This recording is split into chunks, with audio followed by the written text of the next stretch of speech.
సంగారెడ్డిలో తల్లి ప్రేమకు నిదర్శనంగా నిలిచే ఘటన చోటు చేసుకుంది. తన ప్రాణాన్ని లెక్క చేయకుండా ఓ తల్లి తన కుమారుడికి కిడ్నీ దానం చేసి అతనికి కొత్త జీవితం ప్రసాదించింది. సంగారెడ్డికి చెందిన సందీప్ గత కొన్ని సంవత్సరాలుగా కిడ్నీ వ్యాధితో తీవ్రంగా బాధపడుతున్నాడు. పలుమార్లు డయాలసిస్ చేయించుకున్నప్పటికీ ఆరోగ్యం మెరుగుపడక కుటుంబం తీవ్ర ఆందోళనకు గురైంది. చికిత్స ఖర్చులతో కుటుంబం ఆర్థికంగా కూడా ఇబ్బందులు ఎదుర్కొంది. నెఫ్రాలజీ అంటే కిడ్నీ ఒక స్పెషాలిటీ.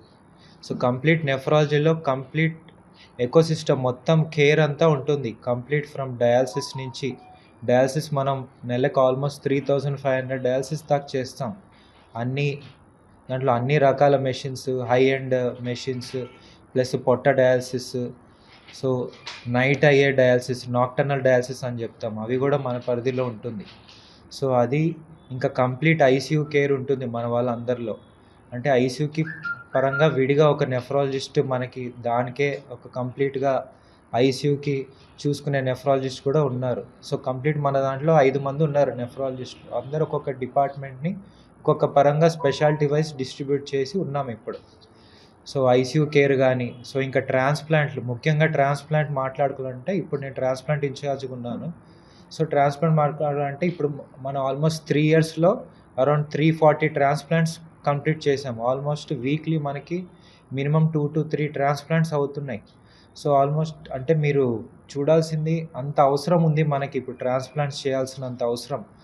సో వాటిల్లో అన్ని హై రిస్క్ ట్రాన్స్ప్లాంట్స్ కూడా మనం చేస్తున్నాం, హై రిస్క్ ఇచ్చినట్టు. సో ఇప్పుడు మనకి ఆల్మోస్ట్ ఒక 300 ట్రాన్స్ప్లాంట్స్ చేసిందంటే ఇప్పుడు మీకు అర్థం అవుతుంది. 300 ట్రాన్స్ప్లాంట్ అంటే 300 మనుషులు మంచిగా అయినట్టు కాదు, ఆల్మోస్ట్ 300 ఫ్యామిలీస్ మంచిగా అయినట్టు. దాన్ని బట్టి వాళ్ళు ఉద్యోగం చేసే దాన్ని బట్టి 300 ట్రాన్స్ప్లాంట్స్ అంటే 300 ఫ్యామిలీస్ రుణపడి ఉంటారు ఆల్మోస్ట్. సో నేను మీకు చెప్పగలిగింది కిడ్నీ సమస్య అనేది సైలెంట్గా ఉంటుంది.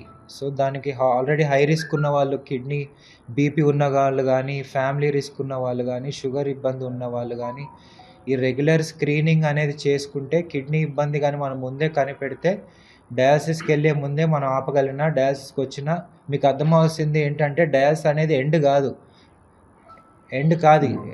ట్రాన్స్ప్లాంట్ చేసుకుంటే ఆల్మోస్ట్ మీరు తిరిగి లైఫ్కి వస్తారు.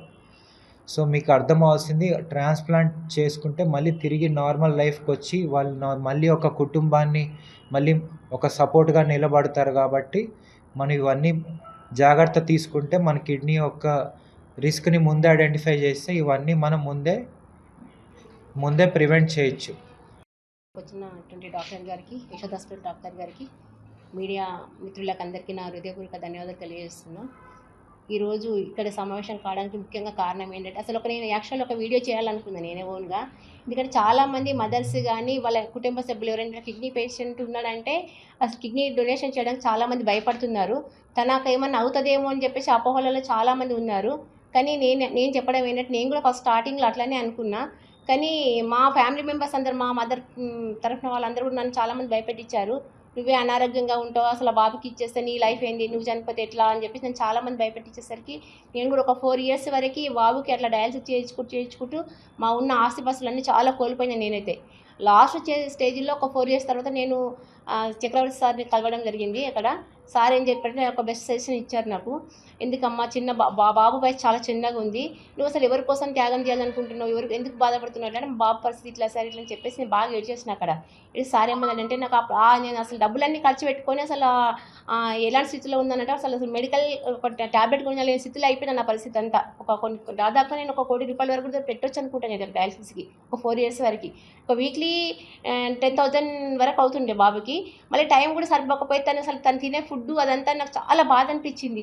మా అమ్మ వాళ్ళు ఎంతమంది నన్ను అన్నా, మా అన్నదమ్ములు అన్నా కానీ నేను ముందుకు వెళ్ళాను. ఎందుకంటే నాకు కావాల్సింది నా బాబు లేకపోతే నేను ఉండాలని అని చెప్పేసి ఇంకా ముందు స్టెప్ వేసిన. సార్ కూడా నాకు మంచి సజెషన్ ఇచ్చారు. సార్ కూడా చాలా కోఆపరేషన్ చేసింది, చక్రవర్తి సార్కి అయితే నేను ఇప్పటికి రుణపడి ఉంటా.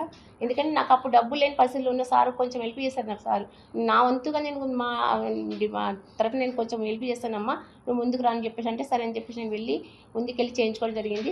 అక్కడ విన్నాను ఒక వార్త, అంటే రియల్గా చూడలేదు. అసలు ఆ బాబు చిన్న ఏజ్లో ఉన్న తల్లిదండ్రులు ఎవరు కోఆపరేషన్ చేయకపోవడంతో ఆ బాబు సూసైడ్ చేసుకుందని చెప్పేసి విన్నా ఆ వార్త. ఇది నాకు అప్పుడు చాలా బాధ అనిపించింది. మనము ఎందుకోసం కష్టపడుతున్నాం, పిల్లల్ని ఎందుకోసం కంటున్నాం, వాళ్ళకు ఒక లైఫ్ అంటే ఇవ్వకపోతే మనం ఎందుకు అసలు మన జన్మ అనేది అర్థం చేసుకోవాలి. మనము ఆ బిడ్డలకి ఏమైనా మనం తట్టుకుంటామా, తల్లిగా తట్టుకోగలుగుతామా అని ఒక ముందు స్టెప్ వేసి నేనైతే ఇవి కిడ్నీ ఇవ్వడం జరిగింది. ఇప్పుడు మా బాబుకి నేను ఒక 1 ఇయర్లోనే మళ్ళీ మ్యారేజ్ కూడా చేసిన. ఆ పాప కూడా పుట్టింది. పాప కూడా చాలా ఆరోగ్యంగా ఉంది. ఆ పాప కూడా ఎలా ఉంటుందని మా బాబు చాలా బాధపడ్డాడు. కానీ భగవంతుడి దయ వల్ల పాప కూడా ఆరోగ్యంగా ఉంది, చాలా యాక్టివ్గా ఉంటుంది.